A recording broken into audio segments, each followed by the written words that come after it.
Nandito nga pala ako sa school natin, Casey.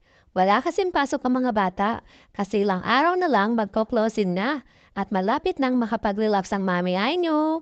Hindi kasi madaling magkatitsundo sa mga bata at yun na nga, mga mare, today is pintal di charot, pintal day talaga.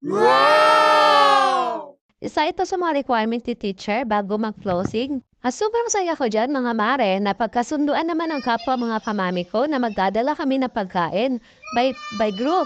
Na pagkasunduan na pagkatapos namin pinturahan ang mga upuan, may kaunting salo-salo budol fight. First time ko nga palang nakapag-budol fight kasama ko ang mga kapwa kamami ko.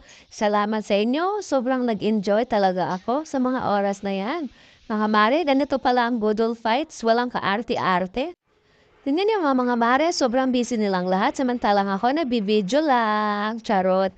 At yun na nga, tumulong din naman ako kaunti. Sobrang sarap talaga ng mga inahanda nila. Nagugutom na talaga ako ng mga oras na yan. Sobrang saya pala mag-boodle fights mga mare.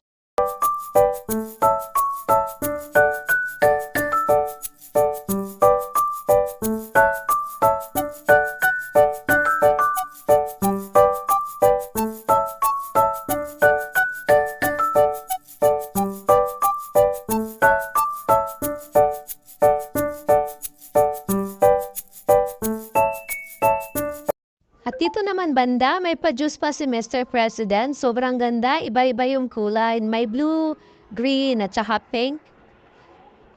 Sobrang nagandaan talaga ako sa juice niya. Ang sarap pa ng lasa. Sobrang busy talaga ng mga mami. Samantalang ako nagbibideo lang. O siya, babay muna. Bye!